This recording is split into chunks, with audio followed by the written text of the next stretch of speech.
Hai guys, welcome back to my channel. Selamat datang di Ada Tapi Tak Nyata Spesial.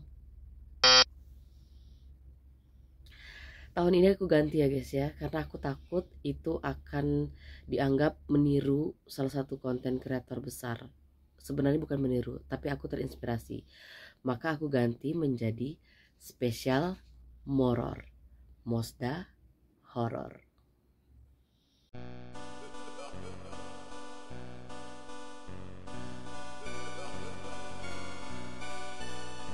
Yap, karena hari ini tanggal 31 Oktober, aku akan bercerita mengenai pengalaman pribadi aku dengan hal-hal mistis. Untuk tahun ini, aku akan bercerita hal-hal mistis yang berhubungan dengan cahaya.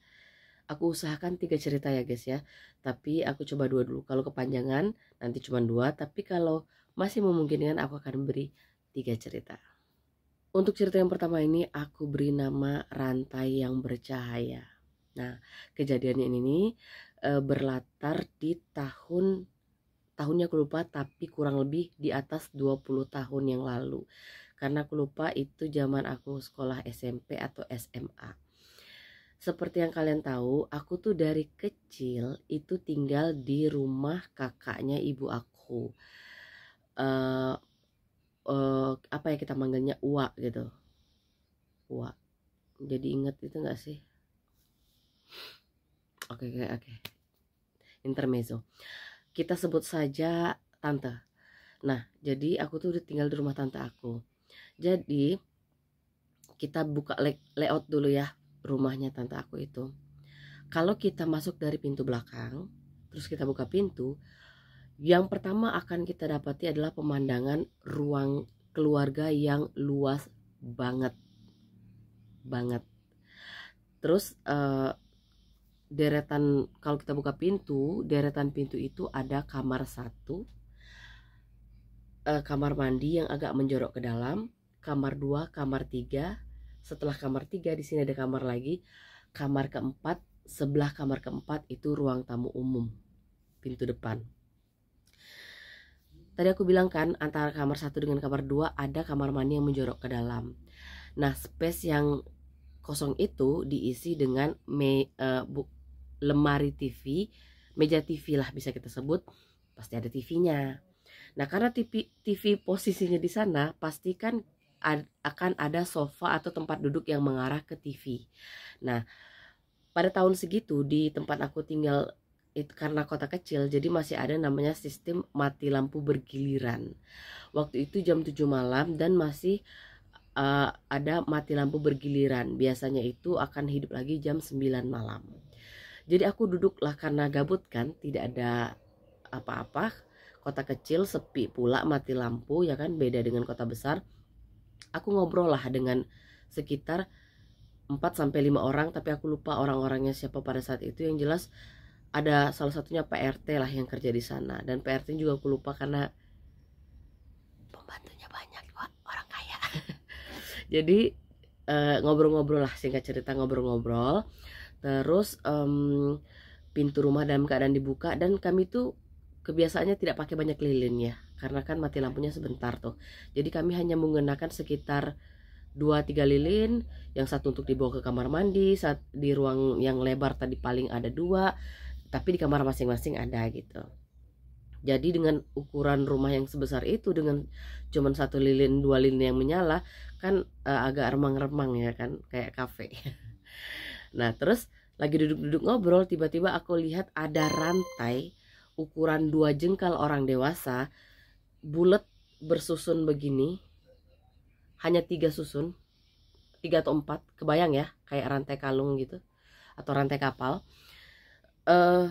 Panjangnya 2 jengkal, orang dewasa, laki-laki dewasa lah, bercahaya berwarna hijau, tapi bukan hijau muda seperti daun pisang muda, tidak juga hijau seperti lumut atau army gitu. Jadi antara itu ya guys ya, jadi antara itu, dan itu cahaya sekelebat melesat cepat dari pintu masuk ke kamar nomor 3. Ingat ya, kamar 1 WC, kamar 2 kamar 3.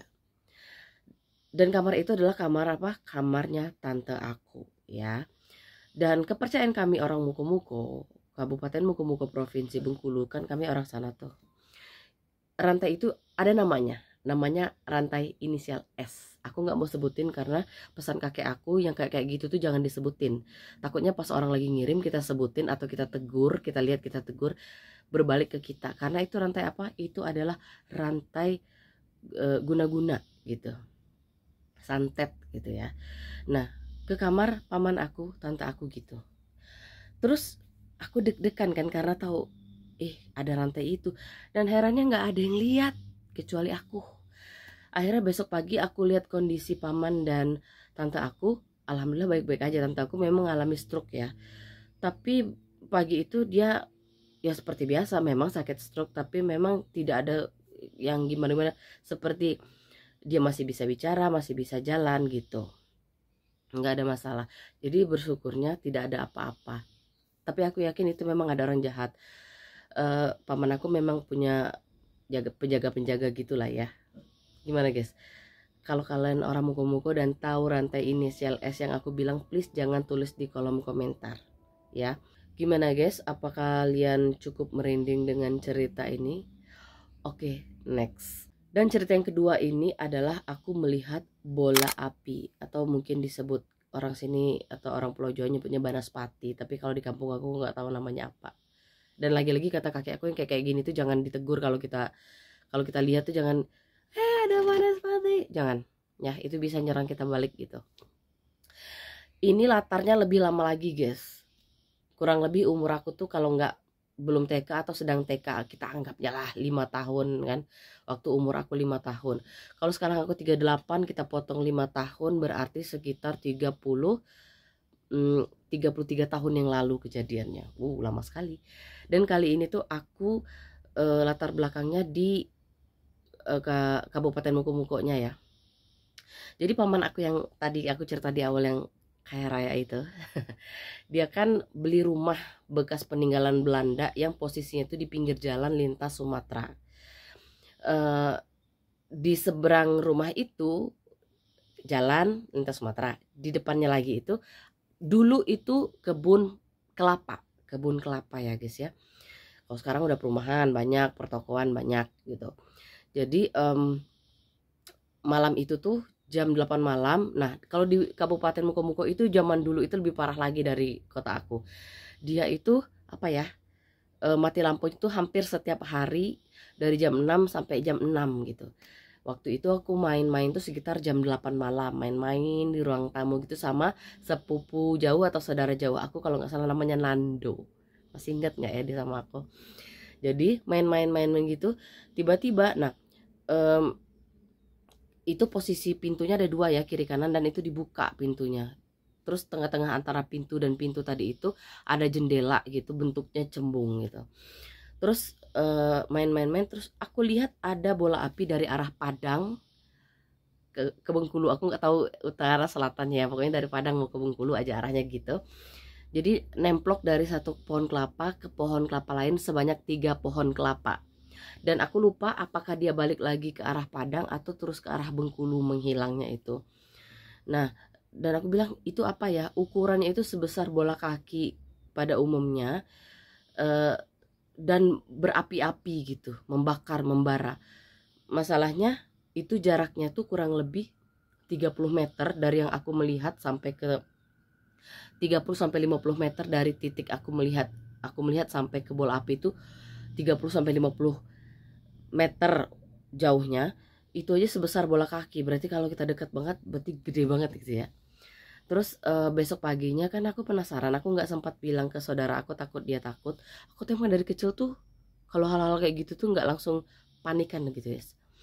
Terus aku datengin ya pohon-pohon itu, dan bener aja di antara pohon-pohon itu ada 3 pohon yang gosong dan bentuknya bulat-bulat.